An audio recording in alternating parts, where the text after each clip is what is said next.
Happiness learning academy के कार्यक्रम personal happiness में मैं भूषण अंग्रीश आप सभी का स्वागत करता हूँ। Happy living is too easy, be happy. आप इसको बार बार दोहराओ, आप इसमें एक अलग चीज़ पाएंगे। आप अपने में एक ऐसी चीज़ पाएंगे कि आपको लगेगा कि आपको हैप्पी रहना ही चाहिए। अभी तक हमने 7 open secrets of happy living के ओपन भाग पर चर्चा कर रहे हैं। इस भाग में हमने इसका बेसिक बताया है। बेसिक मतलब कि हैप्पी लिविंग है क्या, इसका लक्ष्य बनाने से क्या चमत्कार होता है और हमारे कार्यों की दिशा कौन तय करता है, और खुश रहने का बेसिक है कि अपने इमोशंस को कंट्रोल करना और कंट्रोल कैसे करें। आप इन वीडियोस को शुरू से अंत तक जरूर देखें।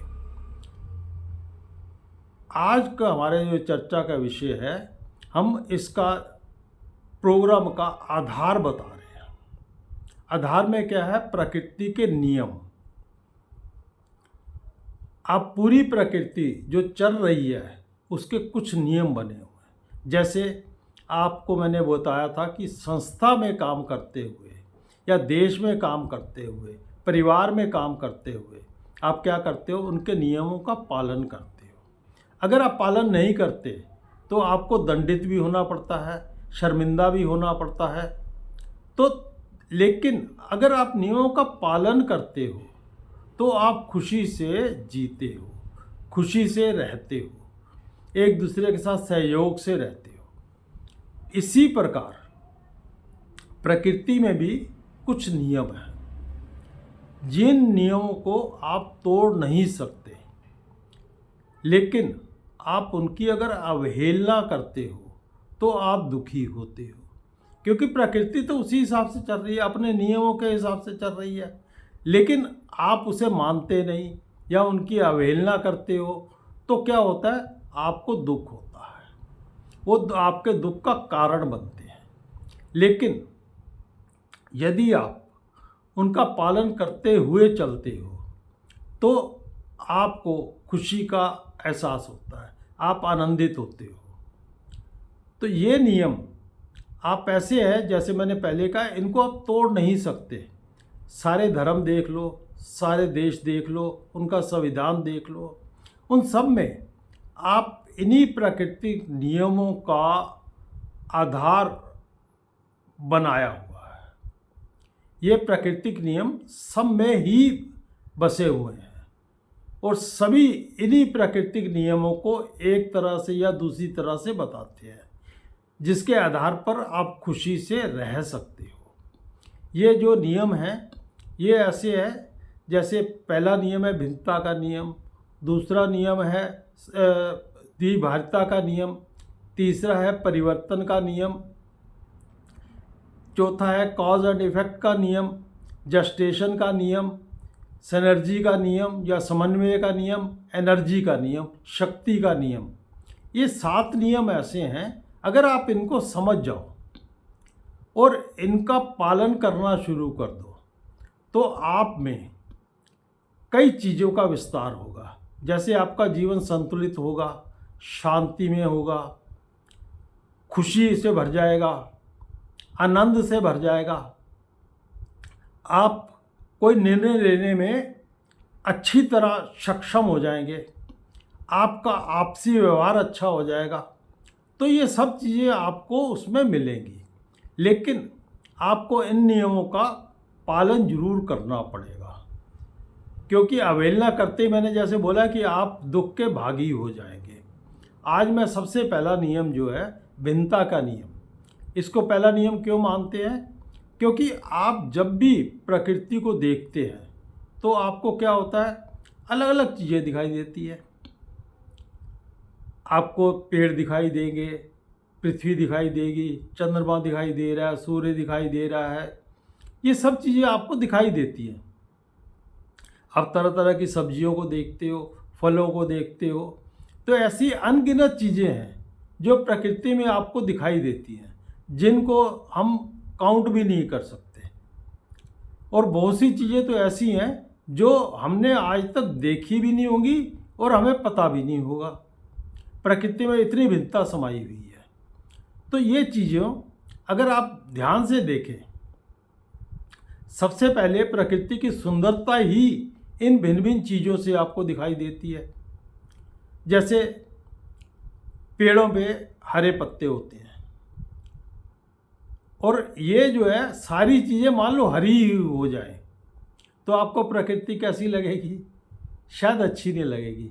इसीलिए फल फूल अलग अलग कलर के हैं, अलग अलग रंग के हैं, तो जिससे प्रकृति की सुंदरता अलग से दिखाई देती है और आपको मोहित कर लेती है। लेकिन ये भिन्नता बनी क्यों है? सबसे पहले मैंने बताया कि इससे सुंदरता बढ़ती है। दूसरा, ये सभी चीज़ें हमारे उपयोग के लिए बनी है, हमारी ज़रूरतों को पूरा करने के लिए बनी है। अब मान लो पानी ना हो तो क्या होगा? वायु ना हो तो क्या होगा? सब्जियां, फल या अनाज ना हो तो क्या होगा? तो ये आप देखें कि सब चीज़ें हमारी ज़रूरतों के लिए ही बनी हुई हैं। जैसे हमारा शरीर भी, हमारे हाथ हैं अलग काम करते हैं, पैर हैं अलग काम करते हैं, आँख है अलग काम करती है, तो ये सब हमारी ज़रूरतों के लिए, शरीर के साथ भी जो हमारे अंग लगे हुए हैं वो भी हमारी ज़रूरतों को ही पूरा कर रहे हैं। तो दो चीज़ें होगी, एक तो हमारी ज़रूरतों को पूरा करती है और दूसरा सुंदर दिखाई देती है। इसमें एक और तरह के व्यक्ति हैं, मतलब जीव हैं, जो चेतन है। जैसे हम मनुष्य भी चेतन हैं। तो हमारा क्या रोल है कि हम जो बनाए गए हैं, हम एक दूसरे के साथ के लिए बनाए गए हैं, एक दूसरे के साथ के लिए। बल्कि मैं तो इसको एक और बढ़ के बात कहता हूँ कि मनुष्य जो बनाए गए हैं ये प्रकृति के माली के रूप में बनाए गए हैं, कि प्रकृति को सुंदर बनाने के लिए। क्योंकि बाकी जो चीज़ें हैं वो अपने आप को ठीक नहीं कर सकती, तो मनुष्य जो है इसमें ऐसी शक्ति है कि ये देख के कि ऐसा कर दे तो कैसा दिखाई देगा, ये अपने में देख सकती है। तो इसी शक्ति के द्वारा वह इस पृथ्वी को, इस प्रकृति को बहुत सुंदर बना सकता है। तो ये इसलिए चेतन है, ये एक दूसरे के साथ के लिए, ताकि सभी मिलकर इस पूरी प्रकृति को सुंदर बनाए, इसके लिए है। तो इसका विद्या का क्या हो गया? नियम का कारण क्या है कि सुंदर बनाना, हमारी ज़रूरतों को पूरा करना और हमारा एक दूसरे के साथ साथ रखना, ये भिन्नता का अर्थ है। आगे मैं बाकी जितने भी नियम हैं इनको एक एक करके इनका महत्व बताऊंगा। जैसे भिन्नता का महत्व बताया, इसी तरह मैं द्विभाषिता का, आगे बदलाव का, कॉज एंड इफ़ेक्ट का, जस्टेशन का, एनर्जी का, समन्वय का, सबका महत्व बताऊंगा, जो हमारे पहले प्रोग्राम का अंश है। आपको यह वीडियो कैसा लगा?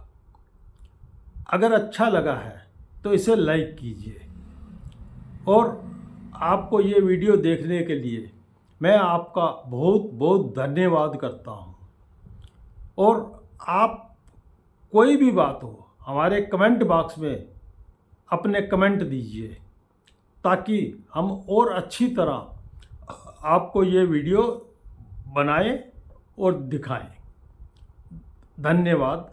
आपको वीडियो देखने के लिए मेरा बहुत बहुत धन्यवाद है, और आपको अगले वीडियो तक मैं नमस्कार करता हूँ।